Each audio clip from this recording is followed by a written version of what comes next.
Good morning all of you. तो बच्चों, आज हम पाठ पढ़ेंगे इब्राहिम गारदी, जिसके लेखक हैं श्री वृंदावन लाल वर्मा जी। यह इतिहास के संदर्भ में साहित्य को बड़े सरलता के साथ इस पाठ के माध्यम से प्रस्तुत किया गया है। इब्राहिम गारदी के व्यक्तित्व को चित्रित किया गया है।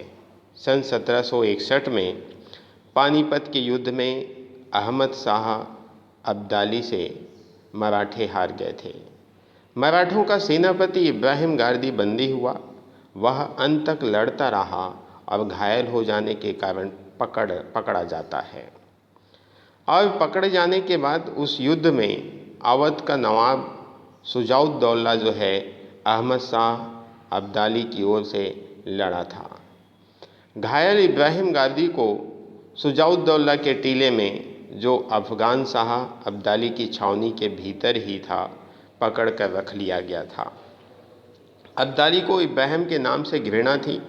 इब्राहिम के पकड़े जाने और शुजाउद्दौला के टीले में होने का समाचार जब उसको मिल चुका था, इसलिए उसने इब्राहिम को अपने सामने पेश किए जाने के लिए शुजाउद्दौला के पास दूत भेजा। शुजाउद्दौला इब्राहिम गारदी की उपस्थिति से इनकार न कर सका। उसने अनुरोध किया, इब्राहिम काफ़ी घायल हो गया है, अच्छा हो जाने पर पेश कर दूंगा। दूत ने अपने शाह का आग्रह प्रकट किया। उसको हर हालत में इसी पर जाना होगा, ऐसा उन्होंने समाचार सुनाया। शुजाउद्दौला का प्रतिवाद क्षीण पड़ गया। फिर भी उसने कहा, इब्राहिम मराठों के 10,000 सिपाहियों का सेनापति था। इस समय वह घायल पड़ा हुआ है। कम से कम इस वक्त तो उसे नहीं बुलाना चाहिए था। दूत नहीं माना और अहमद शाह अब्दाली का स्पष्ट आदेश था। शुजाउद्दौला को उस आदेश का पालन करना पड़ा। अहमद शाह के सामने इब्राहिम गारदी को उपस्थित लाया गया। अहमद शाह ने पूछा, तुम मराठों की 10,000 पलटनों के जनरल थे? उसने उत्तर दिया, हाँ था। पहले तुम फ्रांसीसियों के नौकर थे? जी हाँ था। ऐसा जब बात कहता है, फिर हैदराबाद के निज़ाम के यहाँ नौकर हुए? सही है। तुमने निज़ाम की नौकरी क्यों छोड़ दी? क्योंकि निज़ाम के रवैये को मैंने अपने उसूल के खिलाफ पाया, इसलिए मैं उसकी नौकरी छोड़ दी। तुमने फिरंगी ज़बान भी पढ़ी है? जी हाँ पढ़ी है। मुसलमान होकर फिरंगी ज़बान पढ़ी, फिर मराठों की नौकरी की।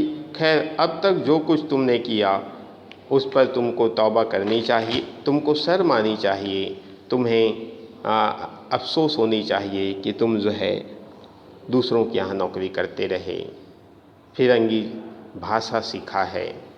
घाव की परवाह न करते हुए इब्राहिम बोला, तौबा और शर्मा आप क्या कहते हैं? अफगान साहब, आपके देश में अपने मुल्क से मोहब्बत करने और उस पर जान देने वाले को क्या तौबा करनी पड़ती है, और क्या उसके लिए सर नीचा करना पड़ता है? इस प्रकार से गारदी ने ये सारी बात कही। जानते हो तुम इस वक्त किसके सामने हो और किससे बात कर रहे हो? अहमद शाह ने कठोर वाणी में कहा। तब गारदी जो है यह बात कहने लगे, जानता हूँ, और न भी जानता होता तो जान जाता, पर यह यकीन है कि आप खुदा के फरिश्ते नहीं हैं। यह सही बात है कि आप खुदा के फरिश्ते नहीं हैं। इतनी बड़ी फतह के बाद मैं गुस्से को अपने पास नहीं आने देना चाहता। मुझे ताज्जुब है, मुसलमान होकर तुमने अपनी ज़िंदगी को इस तरह बिगाड़ा है।